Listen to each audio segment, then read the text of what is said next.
Hi, this is a short, gentle yoga flow that will mainly focus on hip mobility and stability. Let's start in a comfortable seated pose, cross-legged or otherwise. Feel free to sit on blocks or in a chair. And just start to lengthen your spine, ground into your seat. Draw the shoulders back and soften or close your eyes. Take a deep breath in, expanding your lungs in all directions. And as you exhale, feel this sense of connecting to your core, drawing the webbing of the abdominals together and grounding down into your seat. So continue to observe the breath. Notice how it feels to fill and empty the lungs more completely. And use your breath as a way to center yourself within your body and within the present moment.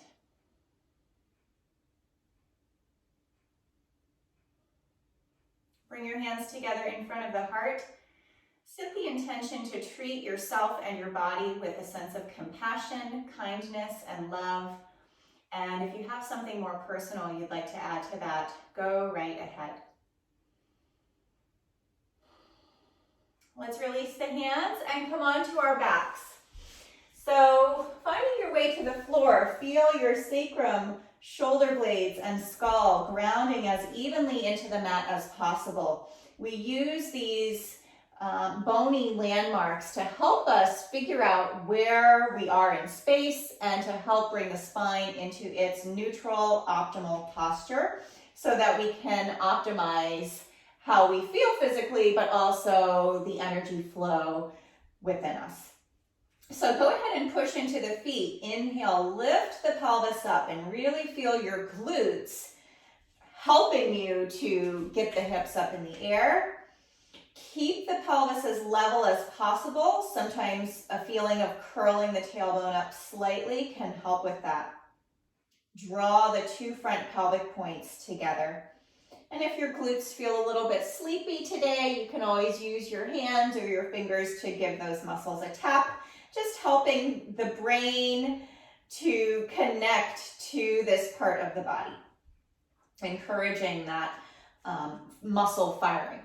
So let's reach the hands up towards the ceiling. Flip the palms up, fingers pointed back. The left hand grabs over the right fingers, gently pull back. Keep the breath, keep that prana really full and robust. It'll make all the difference in your practice. Switch sides, stretching out the other wrist. Make sure those glutes are still doing their job. They should be starting to feel warmer by now.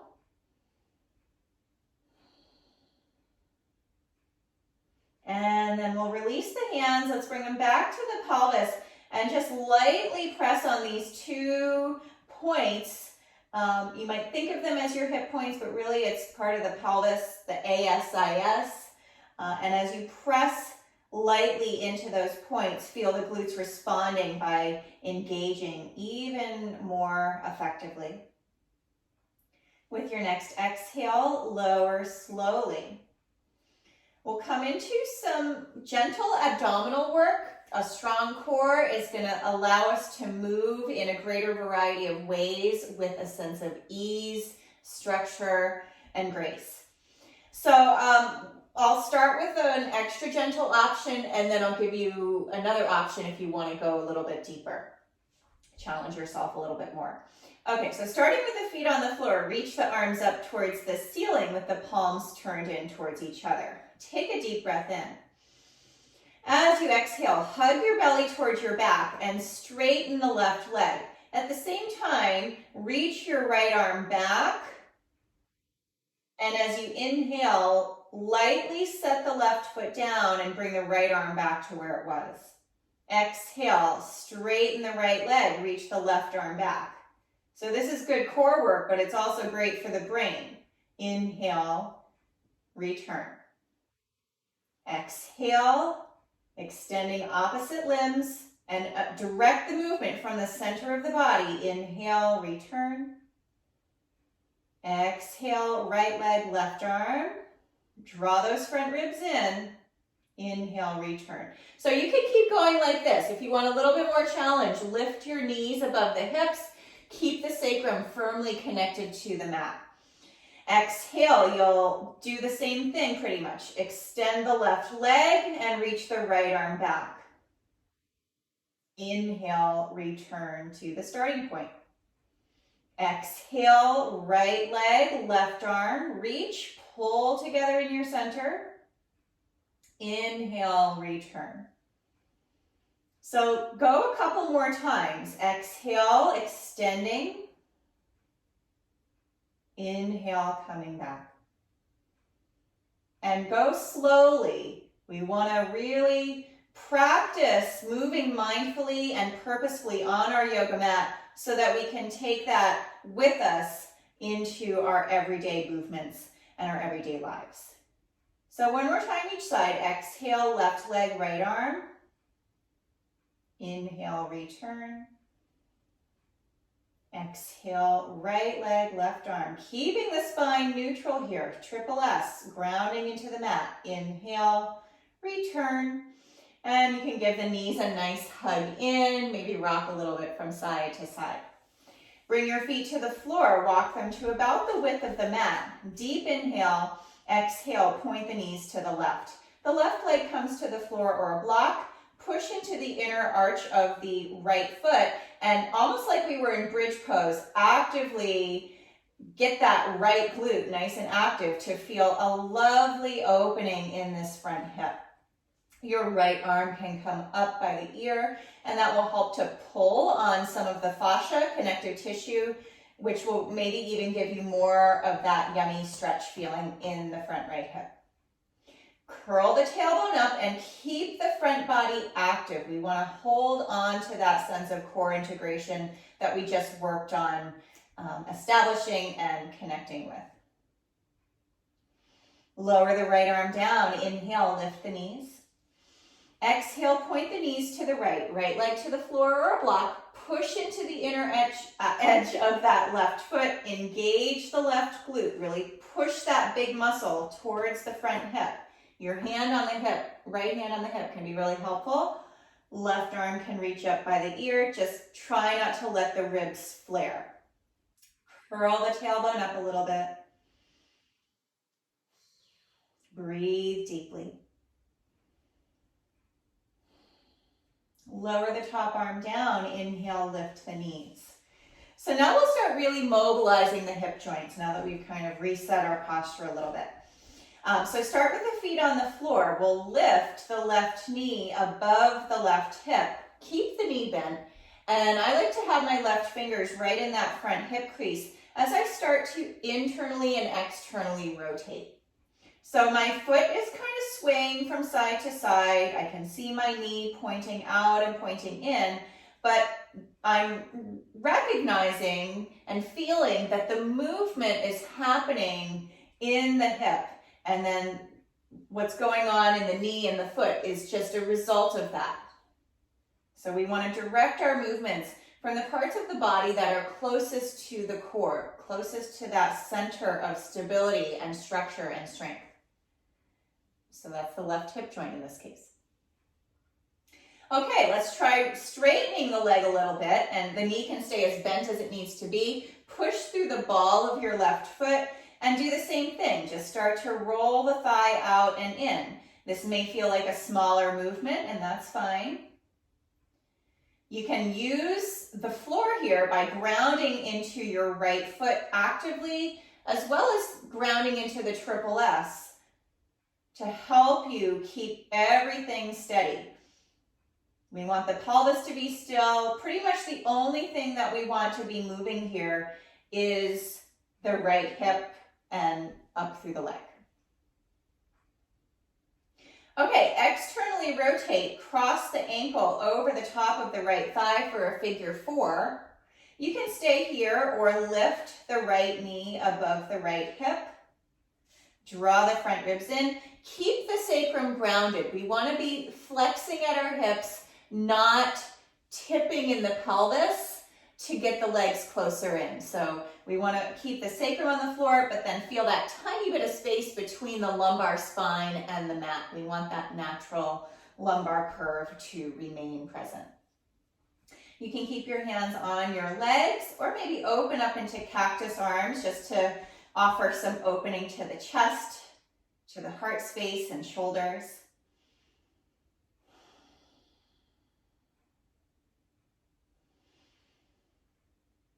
Bring your arms closer in. We'll carefully walk the right foot down and pull the left leg in. So to start, you can hold the leg with your hands, holding the shin or the back of the thigh, and then straighten your right leg out if that feels appropriate. Flex your right foot, engage the right glute. You want that muscle to be pushing towards the front hip. Maybe bringing your right hand on the hip will be helpful with that. So when we use our hands to pull this left leg in, it's more of a passive stretch or movement, and we want to bring it into more of an active one so that we can strengthen our hip flexors and the psoas, which is a really deep, important postural muscle. So go ahead and try letting your hands go, or letting your leg go. Keep the right hand on that front right hip. We want the right glute to be super active. And then at the same time, actively pull your left thigh towards your belly. So we hopefully feel some engagement in the front left hip. This is a great way to get some contralateral engagement going on. So the back right side and then the front left side are nice and active. We're getting this lovely crossover, which will help the pelvis stay in a more optimal position when we're up and moving around. Okay, let's carefully come into some circumduction of the hip, so a circling action. Again, it might be helpful to bring your fingers into that front hip crease. Right hand on the hip, the right glute stays strong as we gently circle the left knee. And again, we might be watching or thinking about drawing a circle with the knee, but we're directing the movement. We know that the energy is coming from the hip joint. Reverse directions. Belly muscles supporting us as well here. This is small, this is simple, but it's deceptively challenging to hold everything stable and to simply isolate the movement within the left hip. Okay, let's bring the left foot to the floor and bring the right foot to the floor. Check in with your overall alignment. Take a deep breath. You can let out a sigh if you want. And then we'll bring the right knee above the right hip and start to do all that on the other side. So with the knee bent, we'll start to externally and internally rotate at this right hip. And each side is likely going to feel at least a little bit different. One side might be stickier than the other or have less range of motion, more range of motion. We all have asymmetries and imbalances from side to side, so be mindful of that, make those observations, but avoid attaching any kind of judgment to it. Remember our intention of treating ourselves with compassion and kindness. Okay, and then we'll straighten the right leg a little bit, push up through the ball of the foot, same thing, roll the thigh out and in. And just so you know, we all inherently have less range of motion when we're doing internal rotation. So when the knee's turning in, we all have less range of motion. We can all do more turnout than we can that turn in. All right, we'll externally rotate. Bend the knee, cross the ankle over the top of the left thigh. Stay here or lift the left knee above the hip, but keep the sacrum glued to the mat. Keep your spine optimally aligned and keep the belly muscles toned. You can wedge your hands onto the thighs or again, open up for those cactus arms to just get that nice chest wall opened up. Breathe here.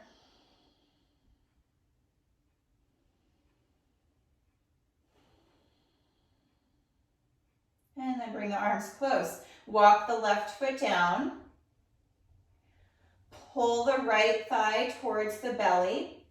And you can use your hands to hold the shin or the back of the thigh for a moment, and we'll straighten the left leg out.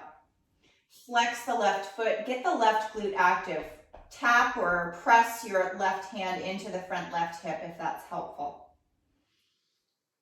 And then notice how it feels here while you're holding the leg still, and then release the leg, let your arms come to your sides. I personally like to keep my left hand on the front left hip. I do tons of yoga and I still use my hands all the time to give myself and my brain that added tactile feedback. And feel the sense of squeezing the right thigh in, waking up the hip flexors, stabilizing the psoas. And if you get a little bit of a cramp, you can relax, shake it out, and return. If you are getting a cramp, that may be a good sign that you and your body need this kind of movement and engagement. So one more breath here. Feel that contralateral activation, back left side, front right side, helping to organize and stabilize around the pelvis. The pelvis is our center of mass, center of energy exchange. So we really want to, and we do in our classes, the classes I teach, highlight having a neutral pelvis, which is something that's key to the lit yoga method, which is the style of yoga I teach. All right, anyway, bring your fingers into the front right hip crease and start to circle the right hip. And it might be easier to think about or even watch your right knee circling, but again, make the connection, recognize that the movement is being directed from the right hip. Teeny tiny movements are fine. If you start to go bigger and then the rest of the body starts moving, that's not ideal. So slow it down, make those smaller movements, move with a sense of control and purpose. So once you've done a few rounds in each direction, you can let this movement come to a stop. Bring the right foot to the floor, followed by the left, and just come into knock knees pose for a moment. Wedge your knees against each other, angle the heels out, internally rotating at the hips a bit. Option to reach your arms overhead, interlace your fingers, reach the knuckles towards the wall behind you. Big breath in, open the mouth, exhale. And then we'll gather the knees towards the chest and rock a little bit from side to side if you'd like. And then we'll come up and around to a seated position. So just a very short and sweet, simple reclined practice today. I hope that you found it helpful. Let's just take a moment to sit tall. Notice how we feel in and around the hips, pelvis, spine, and the body as a whole, really. So just soften or close your eyes. Relax your jaw.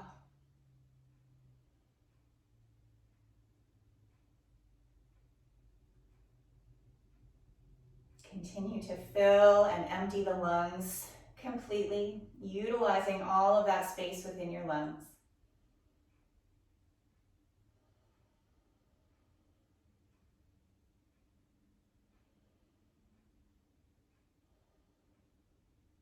Bring your hands together in front of your heart.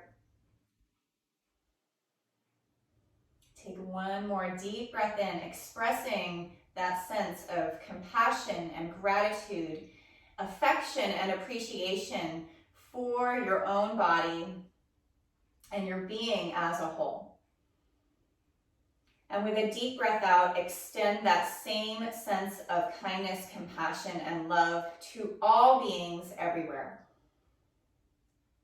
And know that you can always return to the present moment through the connection of body, breath, and mind. Thank you so much for joining me in this practice. I hope you have a lovely day. Namaste.